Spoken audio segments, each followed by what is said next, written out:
Parliament లో ఇవాళ big day. Operation Sindoor పై 12 గంటలకు లోక్సభలో చర్చ ప్రారంభం కాబోతోంది. ప్రత్యేక చర్చను ప్రారంభిస్తారు రక్షణ మంత్రి రాజ్నాథ్ సింగ్. ఆపరేషన్ సింధూర్ పై 16 గంటల పాటు లోక్సభలో చర్చ జరగబోతోంది. సభకు తప్పనిసరిగా హాజరు కావాలని ఎంపీలకు విప్ జారీ అయింది. అధికార ప్రతిపక్ష పార్టీలు ఈ మేరకు ఎంపీలకు విప్ జారీ చేశాయి.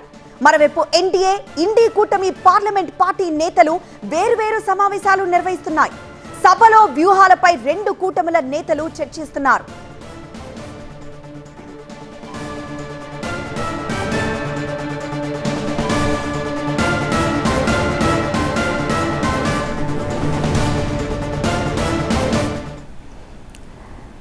మా బ్యూరో చీఫ్ గోపి మరింత సమాచారం అందిస్తారు ఢిల్లీ నుండి. గోపి, అధికార ప్రతిపక్షాలు ఎలాంటి ప్రతి వ్యూహాలతో సిద్ధమైపోతున్నాయి?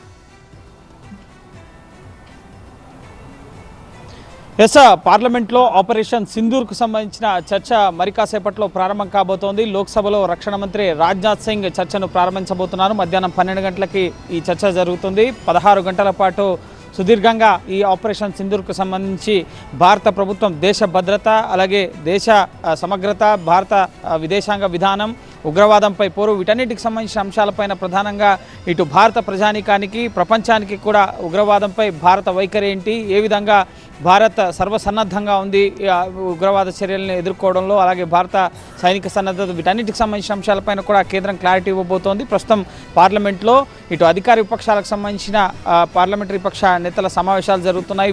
ప్రతివ్యూహాలతో సన్నద్ధమవుతున్న పరిస్థితి. ఆపరేషన్ సింధూర్కు సంబంధించి ముఖ్యంగా ఏ విధంగా స్వాతంత్రానంతరం ఇంత పెద్ద ఆపరేషన్ని భారత ప్రభుత్వం చేపట్టడం, పాక్ ఆక్యుపైడ్ కాశ్మీర్లో సైనిక స్థావరాలను ధ్వంసం చేయడం, ఆ తర్వాత పాకిస్తాన్ చేసిన సైనిక పరమైన చర్యను ఎదుర్కోవడం, ఎయిర్ డిఫెన్స్ సిస్టమ్ ద్వారా వాళ్ళ డ్రోన్లని, వాళ్ళ మిసైన్లని కూల్చివేయడం, ఏ విధంగా ఆత్మనిర్భరతతో ఇటు భారత ఆయుధాలతో పాకిస్తాన్, చైనా, టర్కీ ఆయుధాలని ఏ విధంగా ఎదుర్కొంది, వీటన్నిటికి సంబంధించిన విషయాల్ని, అలాగే ఈ పహల్గామ్ అటాక్కి సంబంధించి ముఖ్యంగా భద్రతా వైఫల్యాలకు సంబంధించిన అంశాలని విపక్షాలు లేవనెత్తబోతున్నాయి.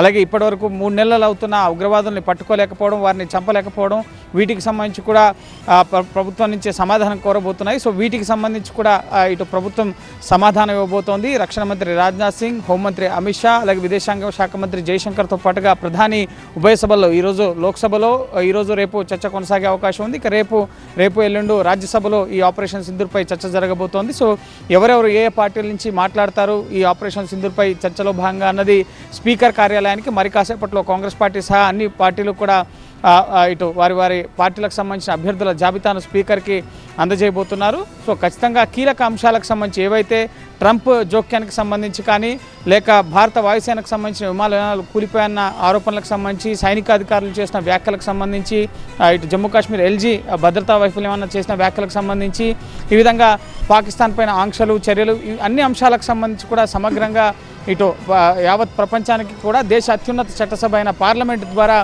ఇటు డిజిటల్ ప్రజెంటేషన్ కూడా ఉంటుంది పార్లమెంట్లో అని చెప్తున్నారు.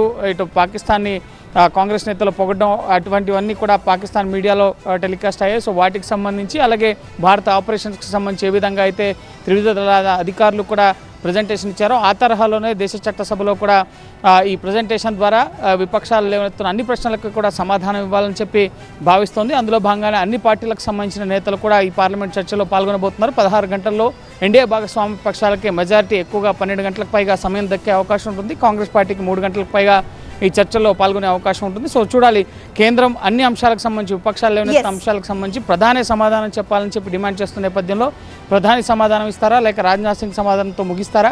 సో ఎటువంటి క్లారిటీ ఈ ఆపరేషన్ సింధూర్కు సంబంధించి విపక్షాలకి, దేశ ప్రజానికానికి రాబోతుందనేది మరి కాసేపట్లో తెలియబోతోంది.